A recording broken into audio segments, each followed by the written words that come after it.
Pada tahun 1965, terjadi gerakan tanggal 30 September atau G30 SPKI di Jakarta. Beberapa tahun kemudian, PKI tumbuh di Blitar Selatan. Dalam buku Operasi Trisula Kodam 8 Brawijaya disebutkan, beberapa tokoh PKI sengaja memilih Blitar Selatan untuk membangun basis pemberontakan PKI Gaya Baru. Di Blitar Selatan ada kawasan perbukitan yang tandus. Warganya hidup di bawah garis kemiskinan. Di sana, PKI leluasa mempengaruhi warga. Juga membuat rumah bawah tanah sebagai persembunyiannya. Paham komunisme tumbuh subur di wilayah itu. Tokoh PKI yang bersembunyi di Blitar Selatan adalah Rewang, Oloan Hutapea, Ruslan Wijajasastra dan Munir.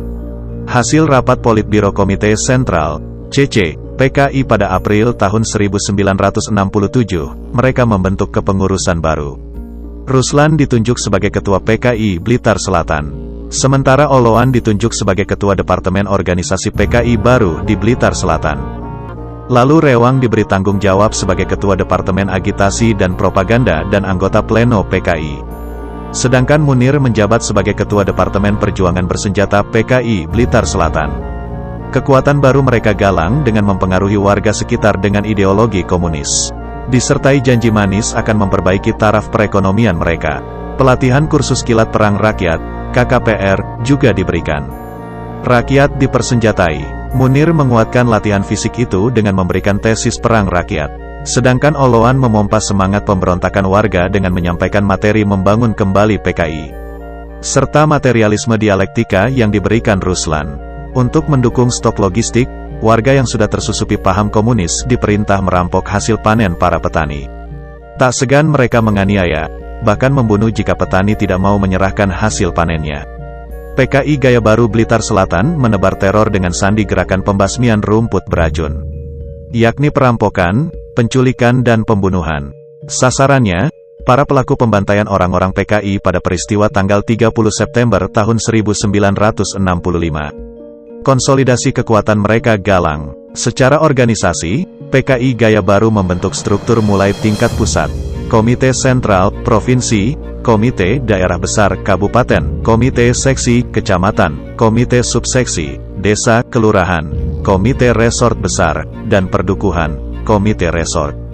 Mereka juga mengenalkan istilah pembangunan partai, PP, gerakan massa, germas kerja di kalangan musuh, KKM, dan sabotase kombat, Sabkom.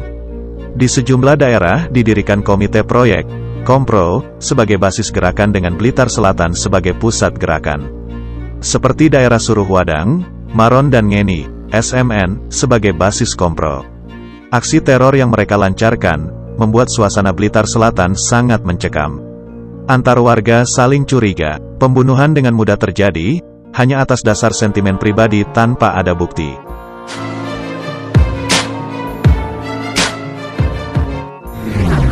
Mengetahui masih ada kekuatan PKI di Blitar Selatan, maka pada tanggal 18 Mei tahun 1968, Panglima Kodam 8, Brawijaya Maijen TNI M. Yasin melantik Komando Satuan Tugas, Satgas Trisula yang dipimpin oleh Kolonel Witarmin. Kodam Brawijaya mengerahkan Batalion Infanteri 531, Para, Batalion Infanteri 511, Batalion Infanteri 513, Batalion Infanteri 521, dan Batalion Infanteri 527. Selain itu, juga terlibat Kodim 0808 Blitar, Kodim 0807 Tulungagung, Kodim 0818 Malang serta beberapa koramil.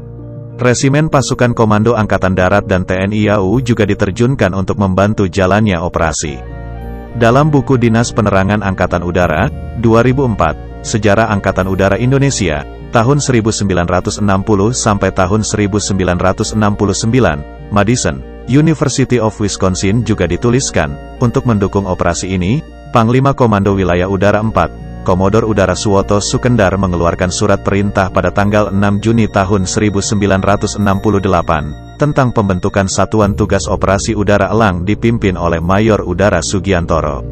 Mayor Udara Sugiantoro dibantu pasukan yang dipimpin oleh Komandan Kompi Luwi Mustamu, Wadan Ki SMU J. Rantijo, dan Ton 1 SMU Jumari, dan Ton 2 SMU Syamsuri, dan Tom 3 SMU Sugimin. Kekuatan Satgasut Elang terdiri atas 2 pesawat pembom B-26 Invader, 3 pesawat P-51 Mustang, beberapa pesawat C-130 Hercules, 3 pesawat Harvat, helikopter Mi-4 dan kompi Kopasgat. Operasi Trisula resmi dilaksanakan pada tanggal 1 Juni tahun 1968 dan dilakukan di daerah Blitar Selatan. Pos Komando Pertempuran diletakkan di wilayah Kademangan. Pelaksanaan operasi Trisula pertama kali dilakukan di Suruhwadang, Maron, dan Ngeni yang merupakan basis PKI di Blitar Selatan. Dalam operasi pertama, ditangkap sekitar 4.000 orang dan ditemukan 8 orang anggota gerilya desa, dan 2 orang detasmen gerilya PKI Gaya Baru di Blitar Selatan. Penyergapan juga dilakukan di beberapa rumah bawah tanah di sepanjang perbukitan Blitar Selatan sampai perbatasan Malang Selatan. Wilayah perbatasan terbongkar sebagai jalur keluar masuk kurir PKI dari Surabaya dan Malang. Operasi gabungan juga menyebar ke kawasan perbukitan Tandus. Banyak anggota PKI yang menyerah, namun banyak juga yang terus melakukan perlawanan walaupun dalam posisi terdesak. Pada tanggal 15 Juni tahun 1968, Isu Rahman tewas tertembak di kawasan hutan Desa Maron, Kecamatan Kademangan. Surahman sudah diperingatkan untuk menyerah, namun nekat kabur. Seperti juga yang dilakukan Oloan Hutapea. Gembong PKI ini tewas pada tanggal 21 Juli tahun 1968. Dalam film Operasi Trisula digambarkan, Oloan terpojok di bawah tebing, lalu dilempari batu oleh para pemuda dari tebing di atasnya. Oloan tewas dengan kondisi terluka parah di bagian kepala.